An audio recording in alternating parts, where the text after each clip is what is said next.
Um, أعوذ بالله السميع العليم من الشيطان الرجيم بسم الله الرحمن الرحيم. Jama'a sunana Muhammad Umar Khalifa, ɗaya daga cikin emerging leaders a wannan organization mai albarka kuma ɗaya daga cikin beneficiary ma'ana wanda ya amfana. So a yau zan yi jawabi akan wani littafi da ake kira da Your First Year in Network Marketing. Shekarar ta farko a cikin kasuwanci na kulla alaka.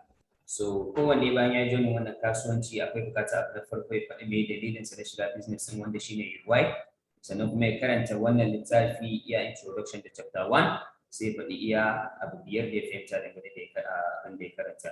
So a yau zan tattauna akan shi wanda mutum zai iya kallon bidiyon sa ne ya fahimce shi ba tare da lallai ya karanta littafin ba. So overcome your fear, experience success and achieve your dream.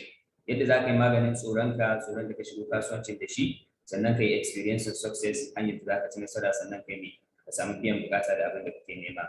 So za mu fara kai tsaye ba tare da mai bata lokaci ba. Masha Allah. So za mu fara da introduction wanda shine gabatarwa.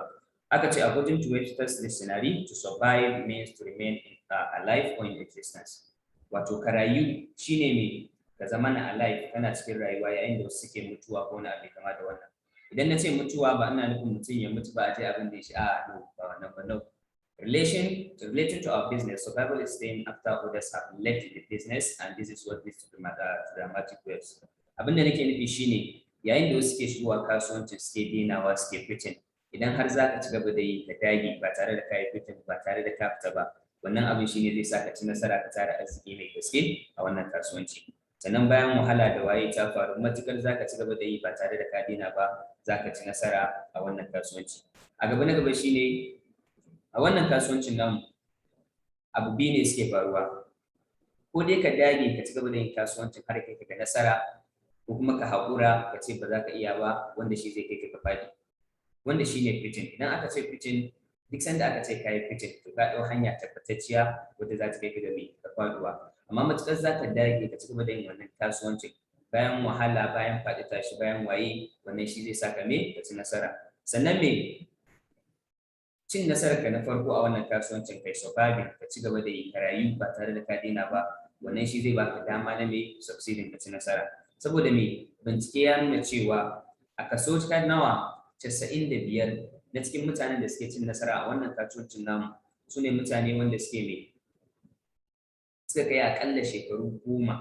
Duk wanda ya shekara 10 misali yana kasuwancin nan ba tare da ya daina ba, ya dage ya ci gaba da yi, za ga insha Allah arzikin da zai tara arziki ne mai yawa mai gaske. So ba na ce su kaga shekara 10 ba, daga shekara 1, shekara 2, 3 kowane da yanayin nasa. Amma maximum aka ce shekara nawa 10, za ga kuma sun yi attain abin da ake cewa financial freedom, yanci na kuɗi da sauran abubuwa.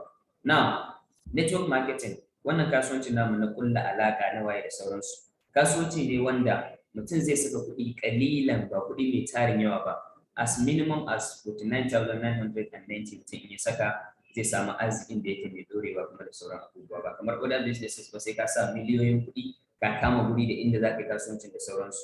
Sannan mai distributing na kayan, rarraba kayayyakin da ake yi da sauran abubuwa ana yin sa ne directly daga producer. Kamfani na yin kaya za a baka zuwa kai da kake mai consumer, kai da kake customer, distributor wanda zai siya.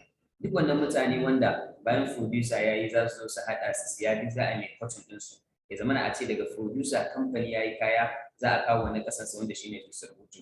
Ta inda kamfanin yake biyan ka shine duk wannan kayayyakin kamfani baya advertising, baya talla, baya yin billboard talla abubuwa da sauransu. Duk abin da aka haɗa kamfani zai zo ya ware maka kai distributor sai biya ka tana. Kai da ka kulla alaka kai connecting wasu suka shigo sai kamfani ya biya ka ta wannan sirri. So ta nan kasuwanci yake biya da sauran abubuwa masu kama da haka. So mai himmin abin shine mai chapter 1. Mun ce mutum zai karanta daga introduction zuwa mai chapter 1. Chapter 1 tana magana akan ignoring the rejection rocket. Make rejection your friend instead of your enemy. Me rejection rocket? Kalubale zai faru. Za ka iya nuna wani kasuwancin sannan ya ƙi karɓar kasuwancinka. Ka nuna masa kana tunanin cewa yes zai yi, amma sai ga bai karɓa ba kuma bai yi ba, wani abu mai kama da haka. Rejection ɗin nan na zuwa ta fannoni daban-daban, wanda duk ta fannin da ya zo kuma kai a matsayin ka na mai distributor, kai a matsayin ka na ɗan organization ɗin ya kamata kai control ɗinsa sannan ka iya karɓarsa kai maganin shi. Network marketing business is one of the most fun and rewarding business in the world. ka sani cewa wannan kasuwanci na kulla alaka shine na ɗaya daga cikin kasuwanci da kowanne daɗi sannan yake biyan customers ɗinsa da yawa. But eventually network marketers are faced with certain widespread and universal what challenges. Sannan kuma ku sani cewa a yayin da yake da daɗin kuma yake biya da yawa akwai mai kalubale kala da dama wanda mutum ka iya fuskanta a yayin da yake running wannan business. Wannan dole ne. So akwai wani ma kasuwanci za ka akwai challenge akwai kalubale za su. So bayan haka za mu magana akan the rejection rocket. To shi karan kansa ma rejection rocket din menene shi? It can and it strike anytime render us virtually immobile, thus destroying our enthusiasm and excitement, which are essential qualities for our what success. Wannan rejection din zai faru matsalarsa shine ba ka sanin cewa zai zo. Kana zaune kana kasuwancin kawai sai daga ya zo. Zai iya zuwa daga wanda ka sani, wanda baka sani ba, wani da mai kamata haka. So ba abin da challenge ɗinsa shine idan ya zo wannan jin daɗin, wannan burin, wannan son na bi kasuwancin idan kai wasa sai ya fita daga nan sai ka rasa shi. Amma matukar idan rejection din ya zo ka iya controlling ɗinsa, ka iya gane yadda za ka yi maganin sa sai ga kame ka ci nasara ka yi succeed. Amma bari mu ga ya rabe da kame ka saka san su wannan rejection din suke. Now rejection ya kasu gida nawa? Guda biyu. Akwai rejection by your spouse, akwai rejection by your family and what? Friends. Rejection by your spouse na iya zama kai miji ne matar ka ta yi rejected ɗinka ko kuma me a'a ke ce matar mijin ke yi mai rejected ɗinki ko kuma me daga family ko kuma me daga friends. Duk wannan mutane su ne wanda ake cewa hot ko kuma warm market. Mutane ne wanda ka san su, sun san ka yarda da su, sannan ka ce bari ka nuna musu kasuwancin a cikin ka za su yi, sannan sai su yi kuma sai su karba. Na me yake jawo wannan? Everyone faces rejection in life. Ka sani cewa kowa a rayuwar nan yana fuskantar abin da ake cewa kalubale. Ko a kasuwancin nan ko ba a kasuwancin nan ba, ko ma me kake yi dole sai ka haɗu da abin da ake cewa kalubale. So but what makes our own form of rejection so very devastating is it often comes from very people we love and respect most. Abin da ya bambanta namu kalubalen, namu rejection din shine me? Shi yana zuwa ne daga mutane wanda muke so, muke kauna, sannan muke rayuwa tare da su. Kamar matarka kullum kuna tare da ita, kamar iyaye, kamar family, kamar abokai kullum kuna tare da su. Amma me kai a tunaninka kaga wata dama ce wadda ta dace, wadda kai a tunaninka damar za ta taimake su ma su gina rayuwarsu da sauran abubuwa. Amma bayan ka nuna musu sai su kokarin sace maka gwiwa. Wani ma na iya nuna ma cewa wannan kasuwancin da ka shiga kasuwanci ne fara kasuwanci ne na kaza, wani abu kuma da wannan duk zai iya faruwa. Amma wannan ba abu ne wanda ya kamata a ce ya dame ka ba. Ina fatan mun gane. Na iya zuwa daga our spouse, na faɗa mata, parent, iyaye, a ɗa ka shiga iyayenka sai ba za ka yi ba, ba su fahimci me kake yi wani abu kama da wannan. Best friends, abokai na jiki, kai me ka shiga ka samu abin damfarawa ya mutu ya tashi, duk wannan shi ma na iya faruwa. And business associates, sannan da business associate, abokan kasuwanci, wani abu kama da haka. Wasu ku sai riga sun experience rejection, wasu kuma ba su riga sun experience rejection ba. Abin da fi muhimmanci ba rejection din bane, ba kalubalen bane, a'a idan ya faru me ya kamata ka kai domin me ka magance wannan ta hanyar da ta dace. Ina fatan mun gane abin da muke faɗa. Now, thank you very much. Rejection causes many people to fail in network marketing and any other factory because they try to explain the business instead of bringing them toward presentation. Babban abin da yasa kake fuskantar rejection ko kake fuskantar rejection shine wannan kalubale na mutum yake fuskanta shine idan ka nuna masa kasuwancin ta hanyar da ta dace ba. Ka nuna masa kasuwancin ta hanyar da bata mai ba dace. Bayan ka ji presentation an ce karka je kai bayani, karka gaya matar, karka gaya wa ɗanka, karka yi kaza. Kai kuma ka koma sai ka nuna ka iya, sai ka je kai kokarin cewa ka kai wannan bayani. So nan bayanin da kake yi shi yake jawo musu ne rashin fahimta. Kai kana musu bayani ba za ka iya yi kamar yadda aka yi ba, su kuma ba su da experience, su sun ga abin da ka gani ba, sai su yi maka sai su sace maka gwiwa, sai su baka shawarar da ba ita kenan ba ita ta dace ba. Shi yasa bayan ka ji ake cewa kar kai bayani har sai ka zama an maka training. So instead of trying to explain the business, bring them to our what? Presentation. A maimakon ka dage ka ce kai sai ka musu bayani, an kamar sauƙaƙa maka wannan, ka kawo su mu musu presentation a maimakon ka musu bayani kamar yadda kai ma aka yi maka kai register. So bai making sense ka ce kai ka iya bayani kai za ka yi da kanka ba, a'a ka bari mu musu bayani a maimakon ka. Sannan don't try to explain the business to anyone until you are what? Trained. Kar kai kokari kai gwada cewa kai sai kai wa wani bayani, a'a kar kai wannan. Ka bari idan aka yi maka training ka kware, ka iya, ka zama professional, ka zama wanda ya san abin yadda ya kamata sai ka je kai wannan. Ina fatan mun gane. Duk wanda kuka gani yana presentation yana bayani yanzu da ba wai ya iya bane ya koyi, a'a sai da ya koya, sai da aka yi aka mention din shi ya iya. So kai ma ka tsaya a koyar da kai ka iya, sannan sai ka yi bayani. Ina fatan mun gane. Now abu na gaba shine me, half of our family and friends may not show up to our meetings, especially if you tell them about the product, brochures, videos, and what samples. Ka sani cewa da yawa daga cikin 'yan uwanmu, family, friends, abokai, da kuma me business abokan kasuwanci da sauransu ba za su zo su yi presentation ɗin ba. Musamman idan kai musu magana akan me product, kaya, ko kuma wani video, ko wani sample, ko wani abu mai kama da haka. Saboda da yawa za su yi tunanin kasuwanci ne na siya a siyarwa ya mutu ya tashi, ba lallai su ba. Aka ce to knowing this fact ahead of time softens the pain. Idan ka san wannan cewa ba kowa ne zai zo ba kowa kake tunanin zai yi ba, wannan zai rage maka raɗaɗi da zafin idan sun zo sun yi karɓa a wannan lokaci. Idan ka nuna mutum bai ba dama ka sani ba lallai sai ya yi ba, amma matuƙar aka ce kai kai believing dole lallai zai yi. So yayin da rejection din ya zo sai ka fuskantar kalubale da matsala don abu kuma da wannan. Ina fatan mun gane. To na kai ka sani kafin abin ya faru ya fi zuwa da sauki. Now, preparing your prospect for what? Rejection. Da za a yi ka shirya kafin wannan kalubale ya faru na rejection, ka shirya masa kamar abu ne wanda ka san zai faru. To idan ya faru ga abin da za ka yi, ba wai ka zauna suka kai ba kawai idan ya faru sannan sai kai fara tunanin me ya kamata a ce na yi domin na kare kaina da sauran abubuwa. Now, the rejection socket can come at you anytime in your business, and the problem is that you generally don't see it coming. Na riga na yi faɗa, rejection ɗin nan ba ka ganin sa, kawai sai dai ka ji me ya zo. Abokinka ne ka shaku da shi zai yi ka tabbatar, amma idan aka zo bayan an gama kuma sai ce kai wannan menene ne ka samu a ciki, ashe ka zama dan dabara, ashe ka shiga business iri kaza, ashe me wannan idan ya faru ka san zai faru baka sani ba. So bayan ya faru me ya kamata me a ce kai. Sannan wannan rejection din it can take many different forms and it's frequently unrecognizable, right? Yana iya zuwa ta fuskoki daban-daban, ba iya hanyar nan da kake tunani lallai sai ta nan zai zo ba. Yana iya zuwa wacce hanyar ko kuma ne na wannan hanyar da sauransu. Sannan me it can take many while we cannot help you anticipate the rejection very potential, the rejections, every potential kind of rejection, we can definitely prepare you for those forms of rejection which are the most destructive. A yayin da ba mun ce za mu iya kare ka ko za mu iya tsare ka da duk wani rejection da zai faru ba, a'a, sai dai me wanda suka fi kowanne muhimmanci, wanda suka fi kowanne mai yawan faruwa, wanda kowa ya fi mai haɗuwa da su, za mu shirya ka mu gaya maka ga abin da ya kamata ka yi idan wannan rejection din ya faru da kai. Sannan avoidance of this dangerous weapons is very important. Idan ka kare kanka daga wannan mai dangerous weapons kamar yadda suka faɗa, abu ne wanda zai zo da mai sauki kuma zai zama mai cikin sauki ba tare da mai wahala ba. Now, rejection by what? Family. Ta yaya ake iya samun rejection daga family? Yan uwa, abokan zama wanda aka haife ka kana cikin su, jini ya haɗa family ɗinka kenan. Rejection by family and friends is by far one of the biggest challenges in network marketing.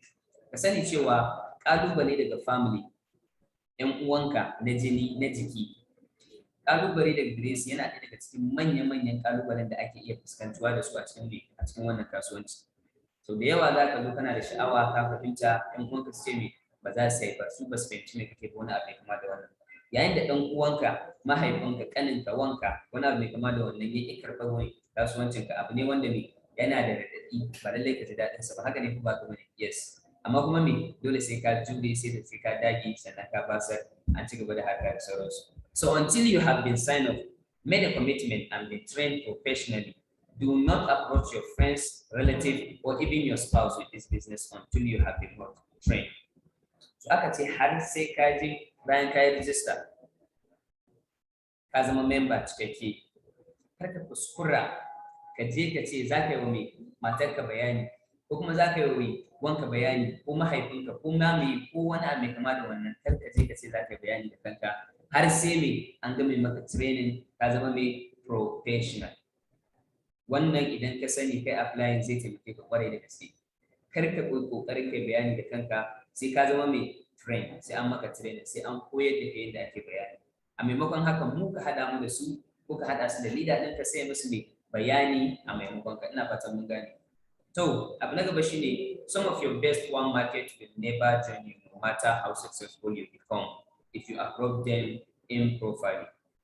Now, abu na biyu daga cikin kuskuren shine wasu daga cikin family ɗinka da friends da waye in dai kai approaching ɗinsu a farko san da ka nuna musu kasuwancin ba ka nuna musu hanyar da ya dace ba, ka yi kuskure, ka yi barna, ba ka fi system ɗin ba, so ka sani cewa duk as successful ɗin da za ka zama, duk kuɗin da za ka tara, duk nasarorin da za ka ci a kasuwancin ba lallai su zo daga baya su ce za su yi ne za su yi joining ɗinka ba. Dalili ko shine tun a farko me kayi abin ba ta hanyar da ya dace ba.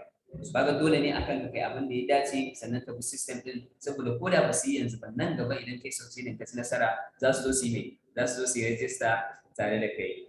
Wannan shine.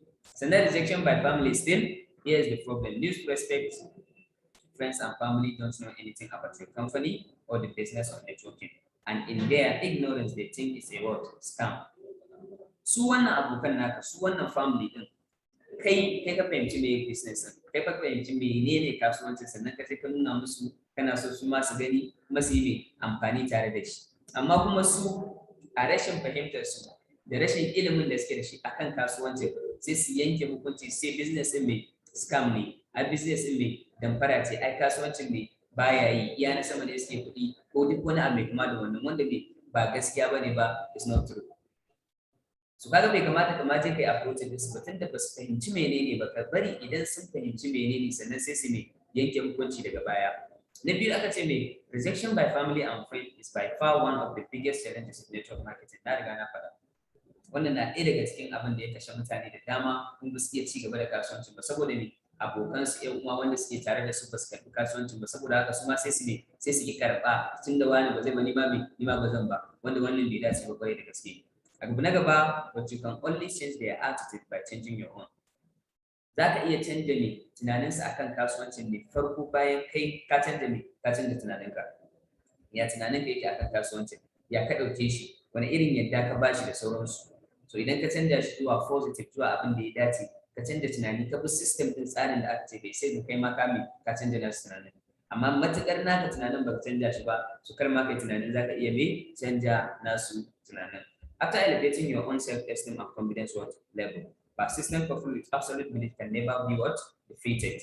Duk abin da ka jage a kan shi, kake da belief, ka yadda da shi cewa wannan abin in dai na yi shi 100%, in dai na yi shi ta hanyar da ya dace, in dai na bi shi ba kuskure, ba barna, na ba abin da shugabanni na suka ce in yi, ina tabbatar muku da cewa ka dage kuma ka yi bayan da za a yi ba za ka ci nasara a wannan kasuwanci na na kulla alaka.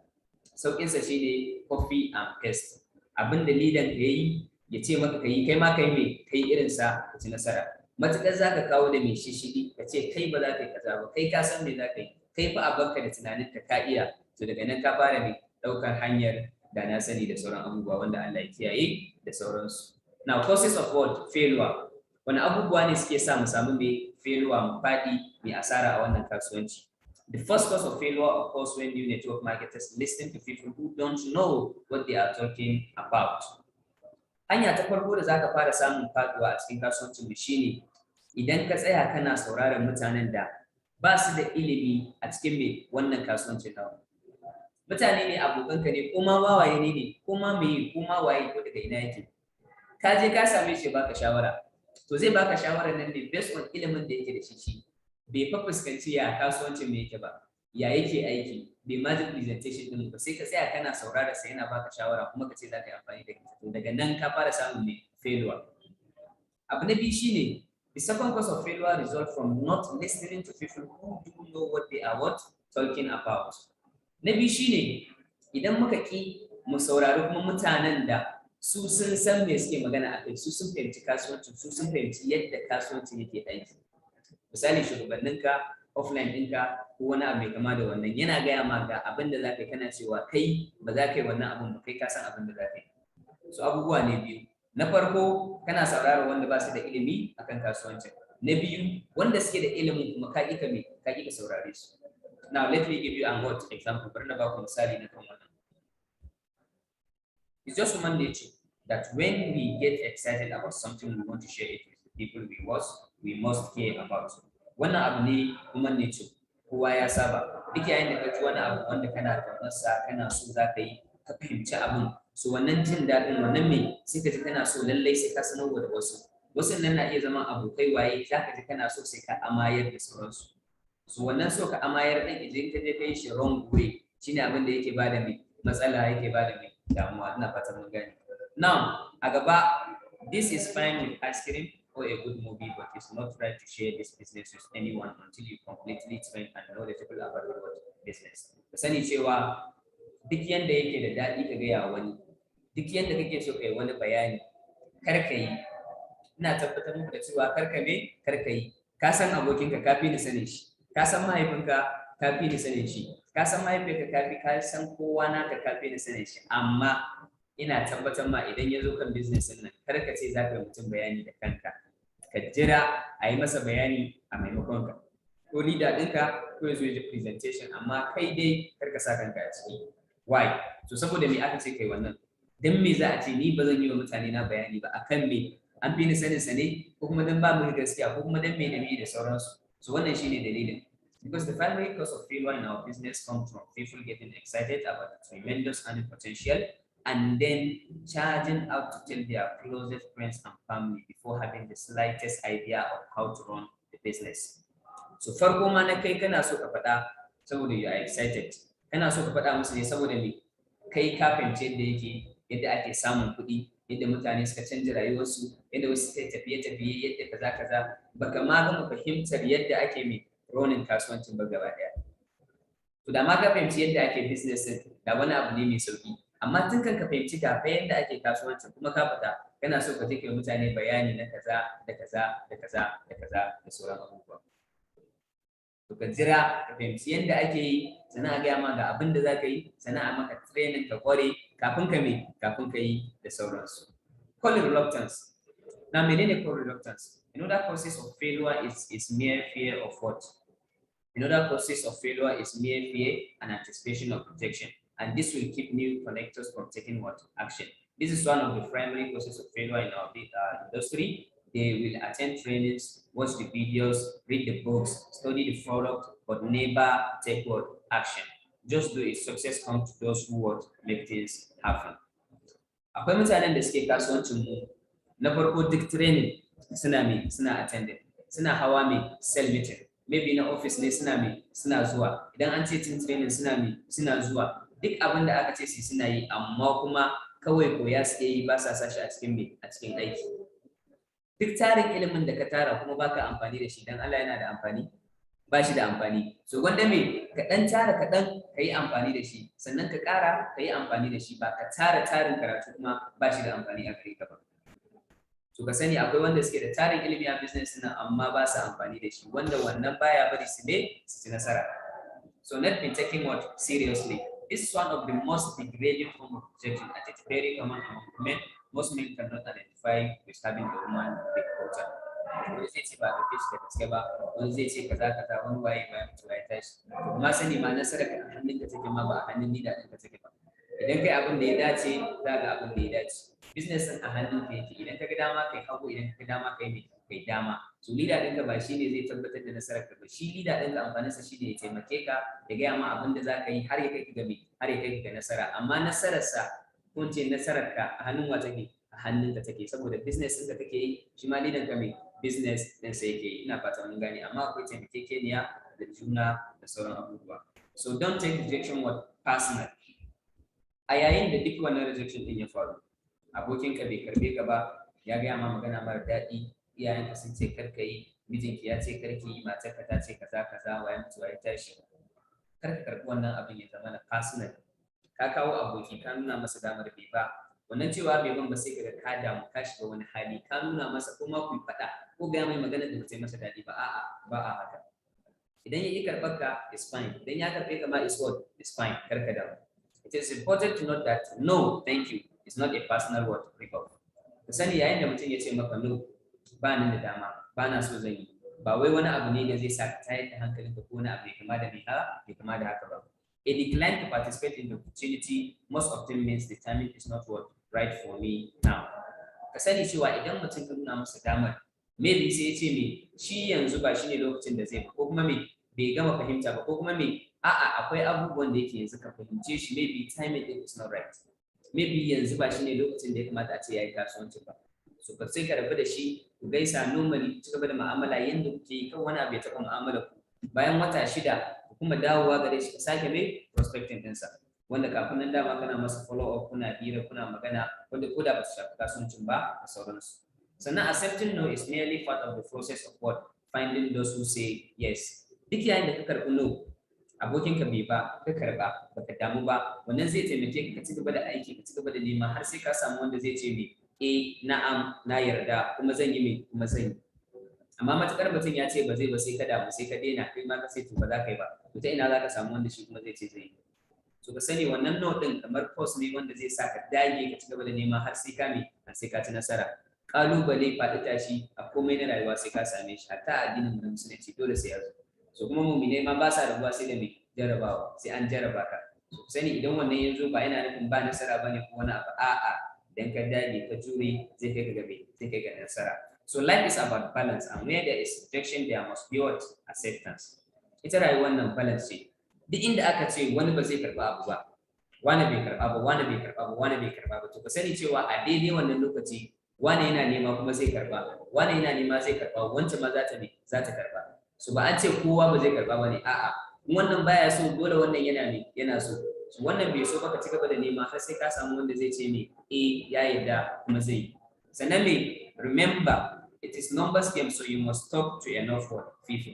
Business in mu is a numbers game, muna kiransa da numbers game. Bai kamata ka rinka yi wa mutane kalilan magana ba, ya kamata ka fita kai prospecting large number of people, ka nemo mutane da yawa ka nuna musu kasuwanci.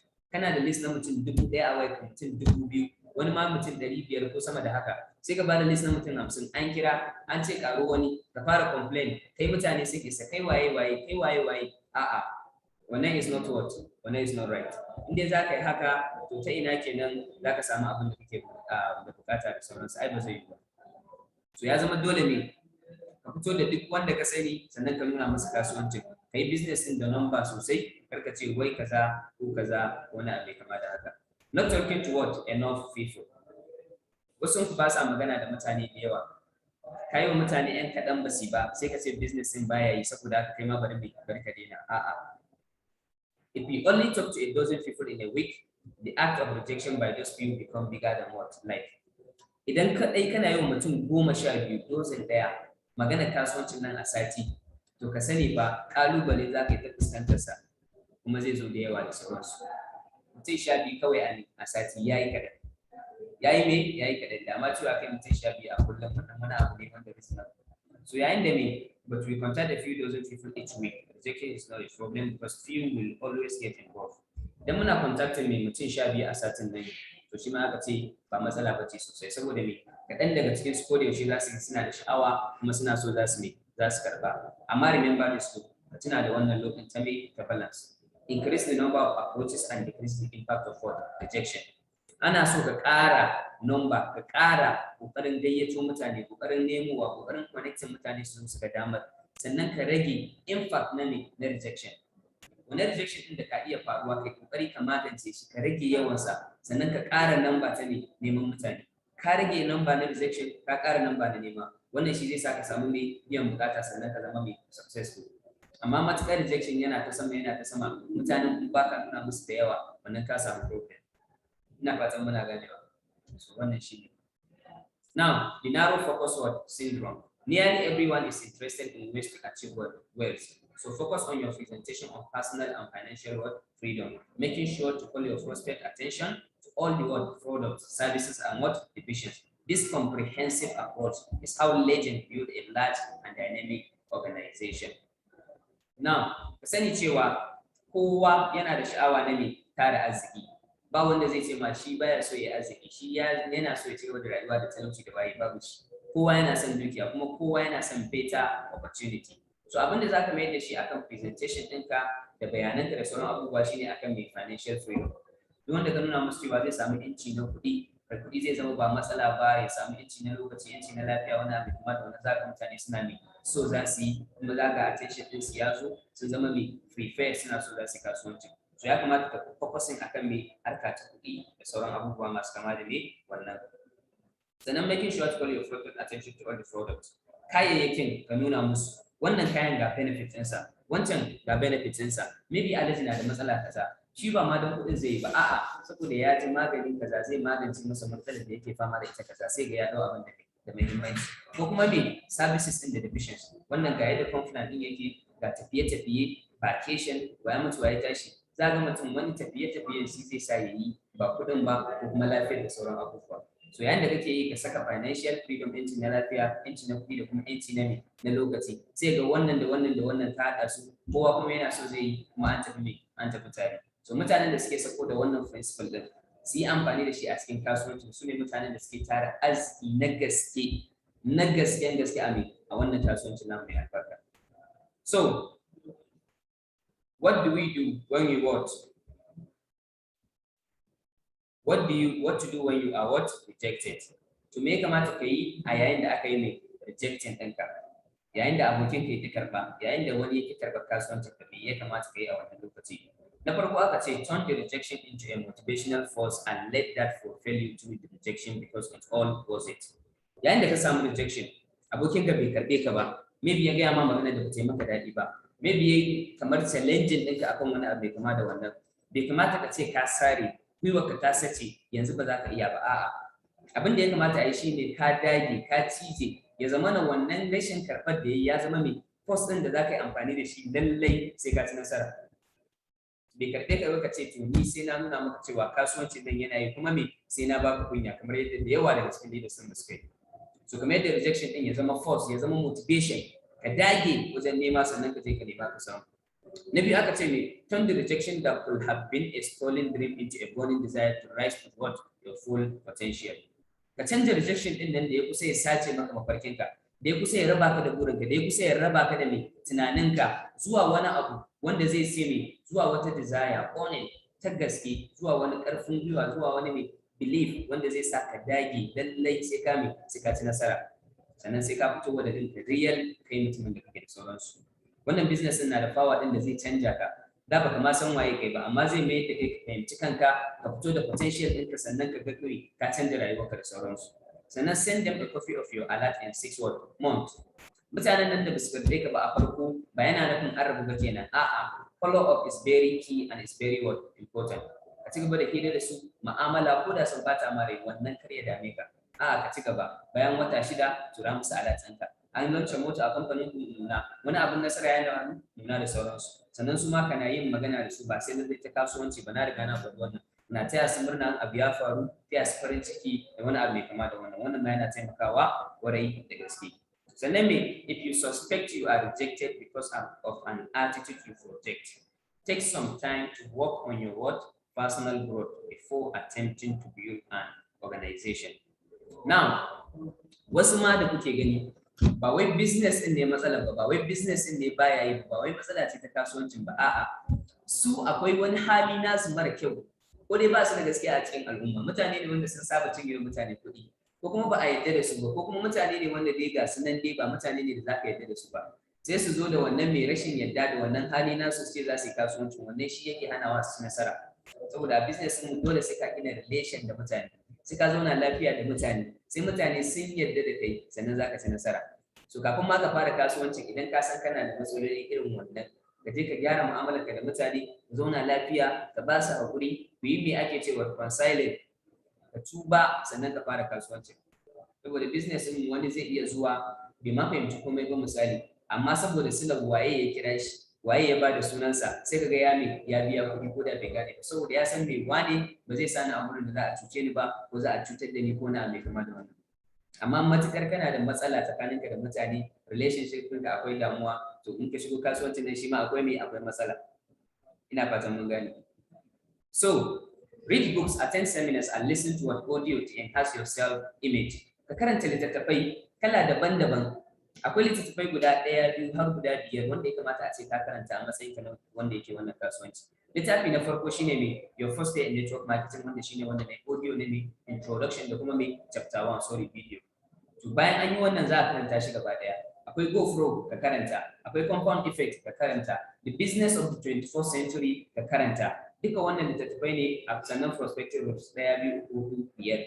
To duk wannan kai kokari ka karanta zai sa ka fahimci abin shugabannin ka me suka yi, me ya kamata ka yi, ya kasuwancin yake. Ka rinka attending seminars, ana seminar kaza YouTube kai ta attending malamai na me kasuwancin kulla alaka su Eric Wo su Matt Morris duka na sauraron su, wanda za su ba ka kwarin gwiwa da hope na me na ka ci nasara da sauransu, saboda ka canza tunanin ka kai karan kanka. Ba za ka zauna da tunani ɗaya ba, abu ɗaya kake yi ka ce za ka yi succeeding, ba zai yi ba. Dole sai kana bincike, kana abin da ake cewa personal development, kullum kana gina kanka.